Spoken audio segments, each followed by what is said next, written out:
Elon Musk, congratulations on SpaceX's successful launch of the Dragon capsule to the International Space Station. Yes, this is a great day for the future of space travel. Well, you say that, Mr. Musk. But can you honestly say that within 10 years you will realise your very ambitious plans for not only using the Dragon spacecraft to ferry crews to orbit, but also, as you claim, to transport astronauts to a lunar base and even a landing on Mars? Well, it's still a lot more plausible than anything Denny Baja plans for Lotus.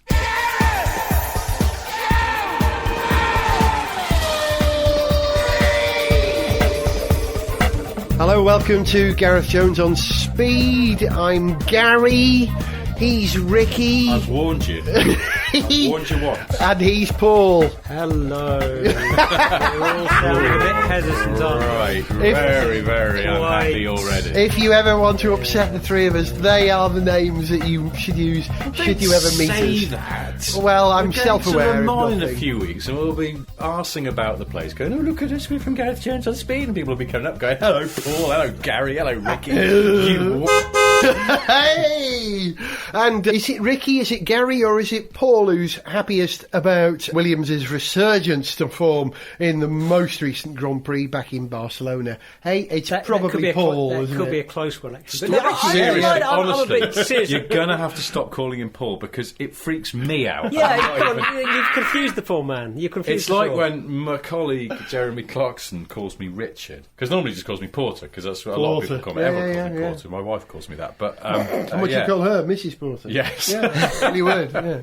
We're not weird, honestly. But, not that way. Well, not that way. Not in the Because that's the thing, context but when people call you something and then they actually call you by your proper given birth name, it freaks me out. I feel like I'm in trouble a little bit, because very few people actually call me I know what you Richard. mean. It's like you're sort of being hauled up in a slightly more official Just, way. what have I done? Like What? But a while ago, TV's Jeremy Clarkson had a proper grown-up, like your dad kind of wordman be out Twitter, and how I was wasting time doing it when I could be using those same gags and things in my paid employment. And he had a fair point, but it was the fact that he prefaced this whole chat with Richard. Yeah. What are you doing? And I was like, oh my God, I'm in real trouble here. What?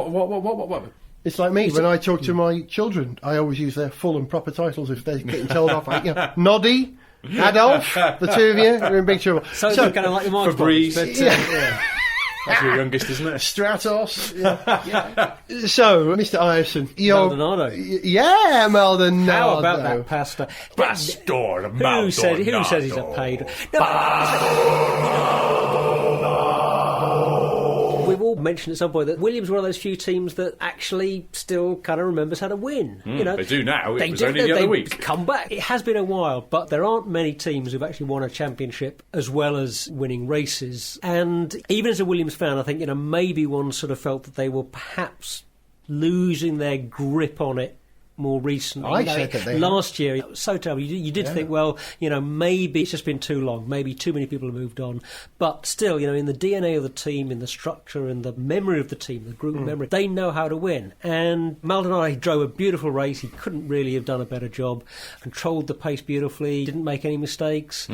And they're back on top. Fantastic. Last year, though, Williams was so slow, they could have been overtaken by cars in AutoGP, I reckon. That's how poor they were. When you've had a season that bad... Yeah. Anyway, and it's not as if you have to make the most enormous step forward to be respectable. When you have a bit of a shake-up with the rules and everything and the tyres as there has been this year, in a sense that levels things out a little bit, so everyone's got a bit of a new start, and they're throwing away so much stuff from last year that to some extent it almost sort of flatters you. But even so, you've got to get it all right. You've got to get it absolutely right to win a race. And they got it all absolutely right.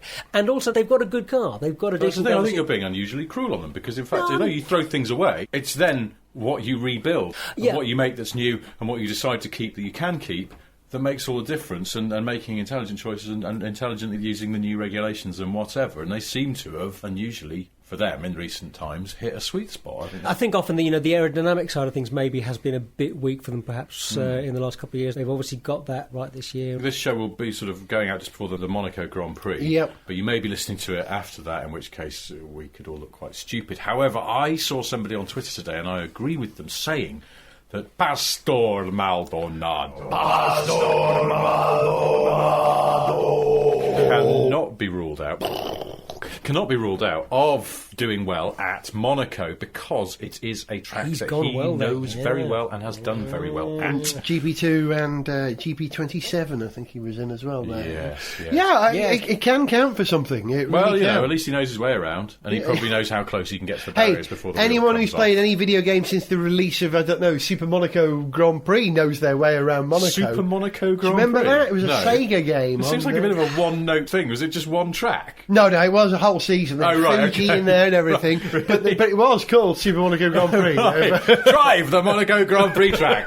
Drive it again. else. Come back and drive it again. But Now drive it the other way. That's confused you. But let's admit, when you've played F1 games in the past, have you not obsessively driven one track? Have you not just obsessively driven one track over and over again until you've got it right? Yeah, Hockenheim and Monaco it was for me. No, actually, because I have no patience. I just give up altogether. That's why I don't play In computer fact, it wasn't games. Hockenheim. No, That was a long time ago before I had a life. Silverstone and Monaco, it's an F1 thing, and then Gran Turismo, I've been Nürburgring invited over bizarrely. and over again. This has just reminded me. Emails I forgot to reply to today. Volume 47. I've been invited to a brainstorm for a computer driving game. Have and you? I don't know what to say. It's very nice to be asked, but I can't. Of course you have. Your contribution will be to get that idea of no need for speed as a game. Base. Yeah. If you have no idea what Gareth and Richard were referring to there, can I recommend that you download the special video edition that was episode 100 of Gareth Jones on Speed and scroll forward to the outtake at the very end of the programme. Thank you. I'm not sure they're going to go for that. I don't know what they're going to go for. I don't think I can go, because I'm going to sit there and they're going to go, what do you look for in a driving game? And I'll be like, an actual car going out into the real world. And I don't play computer. I'm sorry, I'm wasting everyone's time here. One of you two can go. Guide heat-seeking missiles. Yes, lasers, freaking lasers. Yeah, 50 Anyway. caliber machine guns under the bonnet. Send Violet over. Violet's the girl for that. Yes, She'll sort them but out. she must introduce herself as me. Okay. And yeah. maintain the artifice of being, because I'm presuming a lot of the people in the meeting, most of the people in the meeting, won't be You know, difficult. Richard, have there no are, idea. there are so they so probably many will know who reasons why Violet this is, is and not they'll going to find work. it super weird. I would look really cool if I went, no, I can't go. I'm going to send a special envoy. A surrogate. And then TV's Violet Berlin, Girl Gamer of the Year for... And they'll ever. recognise her. Yeah, they will. because And they'll go, oh my God. She was the fastest girl in Micro Machines 2. She was actually a character in Micro Machines 2, Violet. So Get me Violet Berlin on the phone. she's downstairs. Actually, she's only downstairs, though. Yeah, It's okay. waste of the phone. So, Pastor Maldonado. Has he got Super Monaco Grand Prix in the game, I wonder? Well. Okay, what are the reasons for it? They've got Renault engines now, which is Yeah, definitely and a that- help instead of Cosworth. Yeah. Sure. Definitely. They had Adam Parr, who's Yeah, gone. Yes, he's left, but He turned the ship you round. didn't exactly strike me. He didn't leave because he was unhappy or they were unhappy. He'd done the job Done that his he was job, there yeah. to do in terms of taking the team on and rebuilding it. What puzzles me is that, yes, you'd go there to do the job that you were asked to do, seemingly do it very well. But I'd imagine Why if you're would of you the then move mentality on to to the succeed in extent, Formula One in a highly competitive environment, why would you just go, job done then? Ta-ra, I'm off to mow the lawn. Doesn't seem to compute. Unless he really is just a very singular personality who goes, right, well, there you go. I've got your house in order. I'm off. Thanks. Yeah, I mean, maybe I'm he, going to go and fix what did he something go else. and do? I mean, he's not. Maybe We he's don't know like the yet. A-team or We the don't know. littlest We should have hobo. looked this up. That's the catchphrase of this show. We should have Look this up. Okay, then it will be. I reckon I know why Williams are doing so well, and the clue is in McLaren's collapse. You know, McLaren have been hopeless recently, haven't they? Their pit stops, their sort of sporting side. particularly, yes. Sporting they've- side's all gone wrong. They've been a bit sloppy on the sporting side, but Yep. it's the basic speed of the car. I mean, apart Yeah. from Yeah, the it's the management sticks of of the team. everything else around it that's really gone. So who is the sporting director then for McLaren? Sam Michael. That's funny. He's just left Williams at a point when Williams have really, really improved, and now McLaren are falling. I blame Sam Michael. He's the Frank Spencer of F1. Oh, poor Sam. You're right. There could be something in this. Yeah, he's a. You remember that rocket launch? Martin. He's like the bad penny of F1. He just. Patrick, it's all gone wrong there. You've got the wrong tyres on. car's done a whoopsie on the pit floor. Yeah, and in fact, who was where when that fire started? Yeah, exactly. He had visited the Williams garage to shake hands. Actually, while we talk about the fire, Shake hands. Oh, I've spilled some petrol on the floor. I can't believe it. Anyway, here, let me light that celebratory cigar for you. you? Oh, St Michael. St Michael, accident Who's prone. going to see the moon on Christmas Day? St Michael. That's very good. He's red. Can I just, while we're talking very briefly, I'm going to do this in 20 seconds, right? A huge round of applause to my old mate Dave Standby, as we called him, Dave Stanford, who was a cameraman for Sky. I don't know if you saw the pictures, but Yes. when the fire went off, Was he there? Put the camera down. put his camera down and he went in there and he pulled someone out. But that is very typical. Standby was a cameraman on the WRC many years ago. He did lots of stuff with me, kids stuff. But he did A1GP with me for a while, and he would sort of return to work in 2004, because I think in about 2002, I think it was, he was a cameraman on the WRC. And he was hit, I think, by Carlos Sainz. I'm not sure, but one of the big WRC guys took Standby out, and he spent 6 months in hospital being rebuilt. Broke his back, every bone in his body, sort of thing. So I'm not surprised Standby was an absolute hero, and in that I give him a round of applause. Well, I think because as a cameraman, your instinct is to keep filming. Yeah. That's what you tend to do. Yeah. He was able to make that leap and be in the real world, and one day I'll be able to do that. Patrick Head, a great win for Williams in Spain. Yes, absolutely. You're pleased about that? Of course. Great result for Frank, great result for the whole team. No concerns? Nothing that's causing you to lose your temper? Absolutely not. Why would there be? No reason, just that Williams has finally won another Grand Prix after almost 8 years. And, well, let's be honest here, that victory came now that you're not directly involved with the team anymore. Bloody hell! Sniff Petrol with Gareth Jones on speed! This last week was a bit tricky for cars for a number of reasons, not least of all the fact that Lola went into administration recently, hopefully to try and find a buyer. That is Very dreadful sad. news. The number of iconic racing cars they've come up with, the number of chassis they've put out there that have been... You know how fond I am of Lola. I've written Well, you have, songs about you them. have this great belief that a different set of circumstances, Lola could be A road car the manufacturer. British Ferrari, Yeah. road cars as well as racing. They have the heritage, and if people who know about cars buy into that, that's your trickle-down, your halo, that's the basis under which you could sell huge amounts of cars, and maybe that's why Lola aren't doing as well as they could have been doing. They didn't manufacture any road cars as Lolas. They also had an identity problem on the racetrack. You know, the last successful Lolas have been badged... Well, one's running with Lotus badging all over it in the World Endurance Championship, and the other one was running as an Aston Martin for the last couple of years at Le Mans. Yeah, they've been gun for hire, haven't they? There was an MG as well. MG. Yeah, exactly. And even after Any MG number went, of shit. the last time when MG Rover went down, that car was still running around as an MG. Yeah, that's right. With a load of chassis. It was And really it's a weird. Lola. I don't get it. Haven't one or two people adapted Lola T70s as road cars? Yes. I think Yeah, there I have been think just a handful maybe. But it's not Lola producing... Or were they all road registered in that old way that things used to be? I can't remember. I just sort of in my head I can It see was them with easy. number Well, yeah, plates I mean, on, but- it was that era where, you know, if you slapped number plates on, Yeah. it was probably road legal. Yeah. If you drew number plates on, Yeah, it would be to road chalk legal. out. And interestingly, actually, as of this week, if your car was made before 1960, Yeah. that basically applies again. No MOT for pre-60 cars anymore. So Really? What would you have? You'd have a death trap, wouldn't you? I don't know, any old death trap, really, to knock yourself out. I'd have a grand piano with number plates on it, just career down a hill like I'm in Last of the Summer Wine. Oh, whatever. Road legal officer. What would you have, sir? Well, I mean, you know, money no object. I'd have a Bugatti Type 35. Fair enough. Road legal.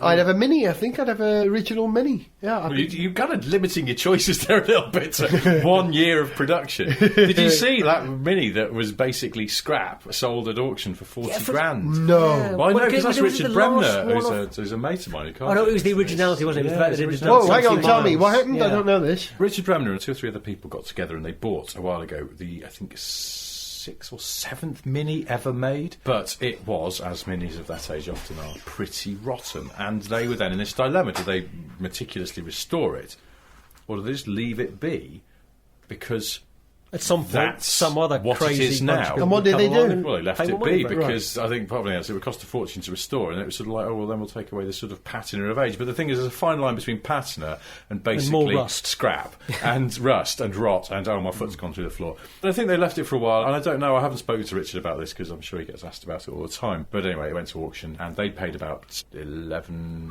grand for it, and it sold for 40 something. So it's basically a more Cheap. high-profile version of that thing of somebody, bought an old heap, meaning to do it up, don't get around to doing it up. A couple of years later, you sell it as a project. Well, the good news is, It's a project car. if you've got a pile of old scrap on your driveway that you've been meaning to do up and it was made before 1960, suddenly that's gone up in value because you can let somebody drive it away without worrying about an MOT, even if it's got no brakes or floor. Yeah, that's the point, isn't it? It's licensing. Wait a It's minute. really No. stupid. I mean, they should have Okay, simplified the okay, paperwork, hang on. but don't get rid of the MOT because Yeah. they're saying, well, actually, Every only 3 years. 0.06% of cars on the road are pre-1960 and they're involved in 0.0003% of accidents. And it's like, well, yes, they are at the moment because they're meticulously prepared to get them through the MOT. If you get rid of that, then there'll just be a load of beardies That's all wildly careering around the lanes in cars that they fix They themselves. should revert to Isn't every there 3 some years other? thing. Is there not some other sort of basic requirement? Well, it some has to other be basic safety roadworthy in terms of the police. You have to have indicators police can stop working you, and yeah. stuff like that. You've got to not be on Have a number fire plate. and sort of not have too many The police spiky bits tend sticking out. to sort of and, take a case-by-case view on the being on Yeah. fire thing, but I'm not speaking from experience. Actually, I sort of You're am saying they from can be Top Gear, lenient but- if you happen to be on fire. It's, Yeah. Anyway, where were we? So, Well, I was saying, Lola, Yeah. we are mourning the potential passing of Lola, although I don't think it'll pass. It'll just pass into other hands who'll probably manage it badly, I think, because Martin Brain's done a great job, I think, for that. Well, good. It's too valuable a brand, I think, Yeah. to completely disappear. It has to continue in some way. The question is how much of what they're doing in terms of the people and the projects is going to carry on, and that I just don't know. I don't know. there's someone on fire, by the way, because Yeah. the police are coming. Yeah, it's that mini they're outside. objecting. 360, is it? Yeah. But listen, joking apart, we're possibly mourning the passing of Lola, but I hope we're not. But we are mourning the passing of the mighty Carroll Shelby, who left us after 89 years of great thinking. He had links with Lola, didn't he? Because he was involved in the Ford GT. Ford GT We worked on the engine for the Ford GT, I believe, Carroll Shelby. And the first Ford GTs were actually Lola's, funnily enough. So, Yeah. hey, how about that? They're inextricably linked. And did a lot of work for Ford and then Yeah. for General Motors. Did a lot Chrysler. of Chrysler. Yeah. Did them all, really. Yeah. No, he had a lot of Love the lot of way history. Love the way in which he pulled an AC into America and slapped this enormous motor into it and made it his own. What would that be the Yeah, equivalent made of one these of the days? most iconic sports cars of all Turning time. And taking this into a Proton modest- into a dragster or something. That's great, isn't it? To be able to do that. Because it was a little lightweight, delicate sort of sports car, a bit like taking an MX-5 and putting That's a Chevy V8 into it or something, which I think people have done. Have they? in fact.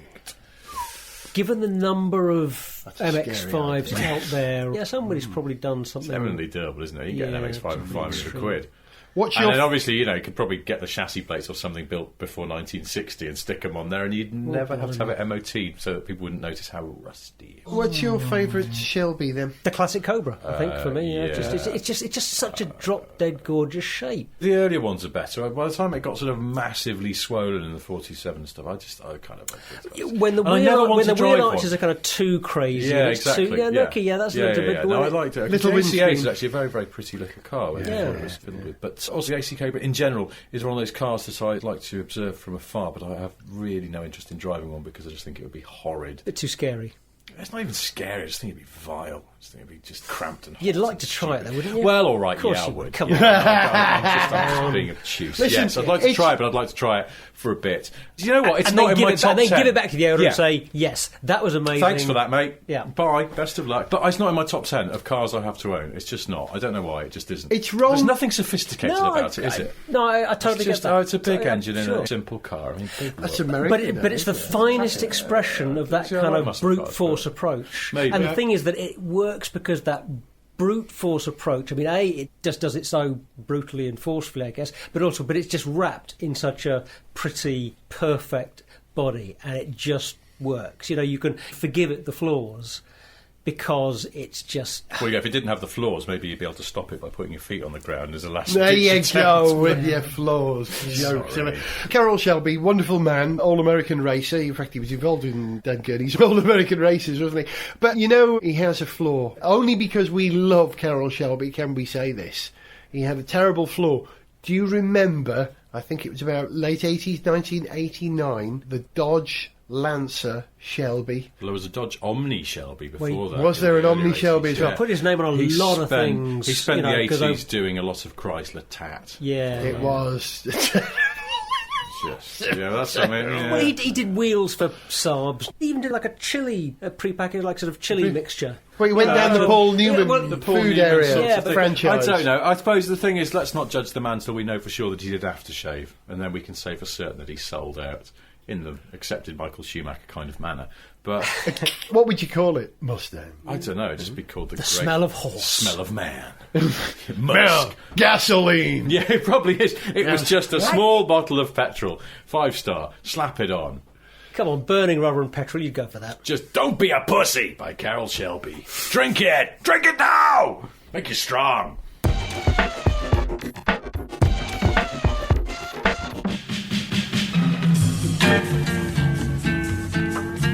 Splash on the great smell of British Leyland.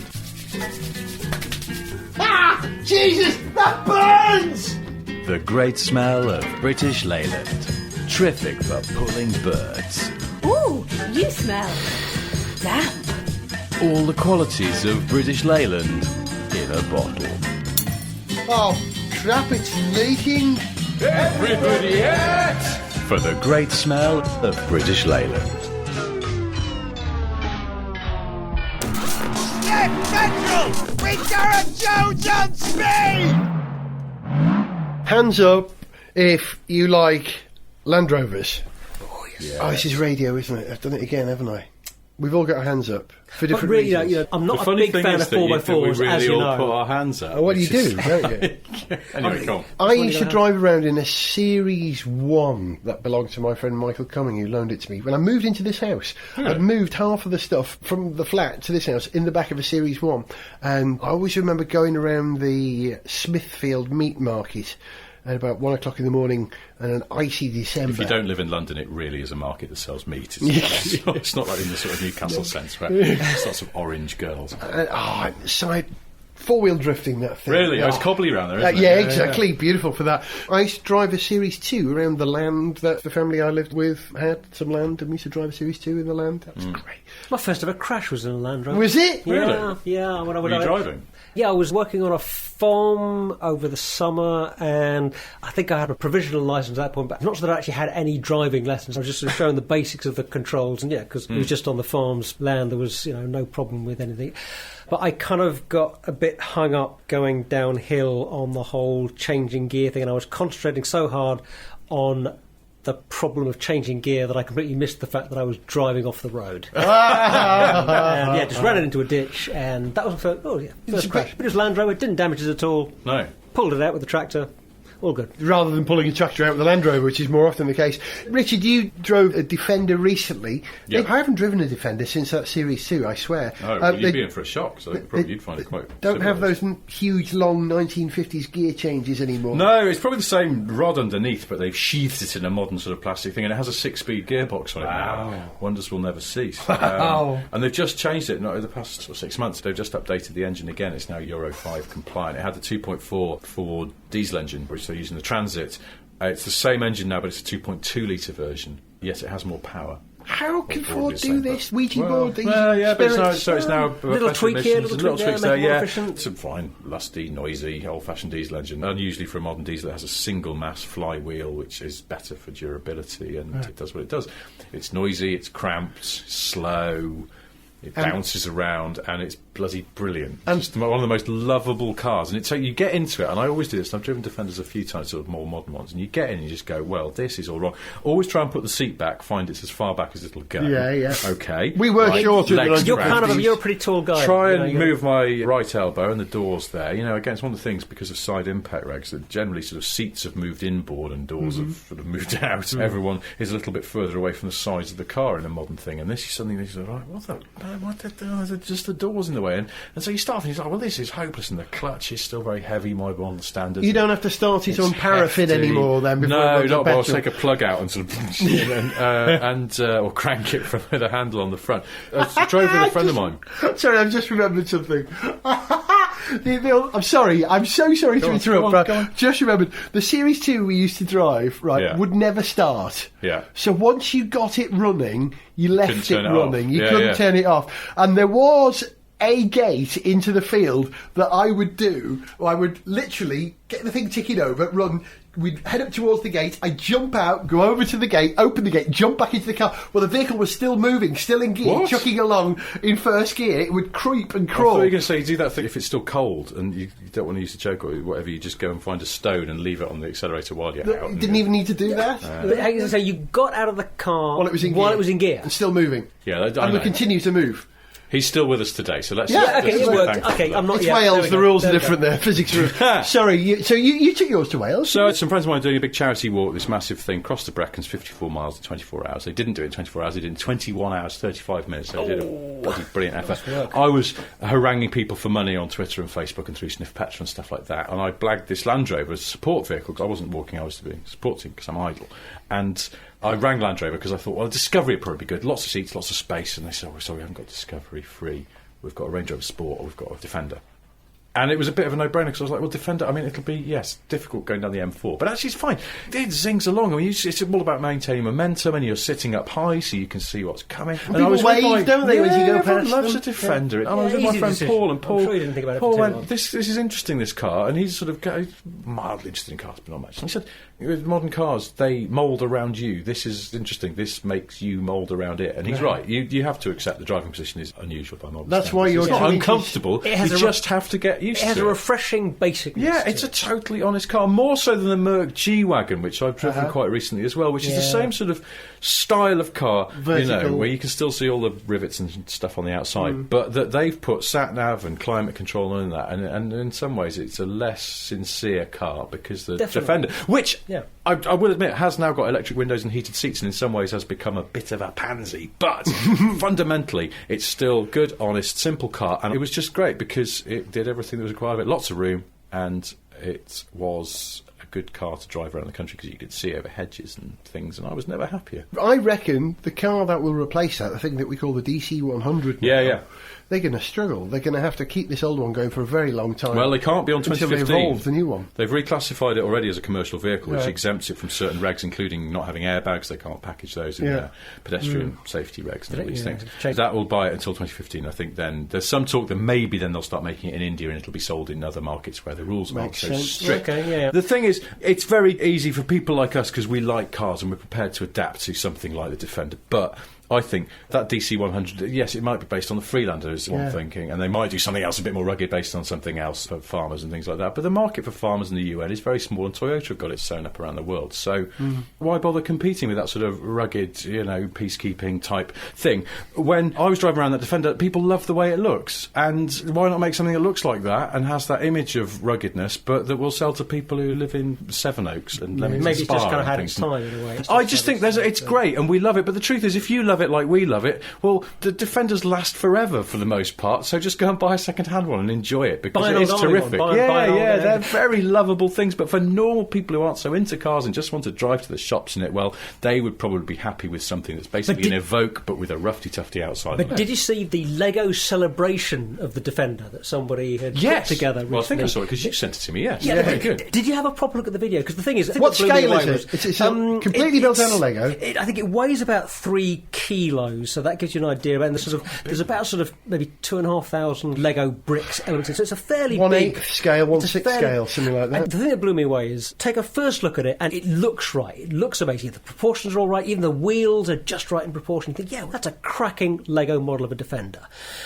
And then you realise that it has fully working steering, a fully working suspension. It's a long travel suspension. You can lift the body up by just taking a couple of pins off. Working 5-speed gearbox with reverse. Two-wheel drive and 4-wheel drive modes, switchable. And it's radio controlled. Beautiful. Check this video. It's the most beautiful tribute in Lego, which is a great medium for celebrating mechanical engineering. It's the most beautiful tribute to a motoring icon. And the guy that's done it, by the way, he's done some fantastic other vehicles, Bugatti Veyron, one or two other cars. But this Defender... Nothing works better in Lego than Land Rover Defender. Perfect. Well, look at it. It looks like a Lego brick, doesn't it? There's angular corners to it. And if enough people vote for it, I can't remember what the site's called, but there's the site which you can post Lego projects, and if enough people vote for the projects, and if the projects get enough votes, Lego will make this as a kit. So go and vote for this thing. Crikey. And I mean, expensive though. Oh yeah, no, it would be expensive. But nice. One of the things when I was driving the real Defender, I was just looking around it going, you know what? I could dismantle this if I wanted to. It's actually made. The real Defender is made out of Lego. That's why the model was so easy to Couldn't do. put it back together again, but We will put a link to that bit of video on the page for this episode, so visit garethjones.tv. You've been listening to the man that his mum calls Paul. Good boy. And the bloke that his dad calls Richard, not Ricky. yes. And I've never been called Gary. Don't call me that. You can call me Ga if you want. That's all right. See ya. To send us an email, see pictures, get song lyrics, join our Facebook fan site or follow us on Twitter, go to garethjones.tv. Gareth Jones on Speed is made in London by Whiz Bang. Gareth Jones on Speed!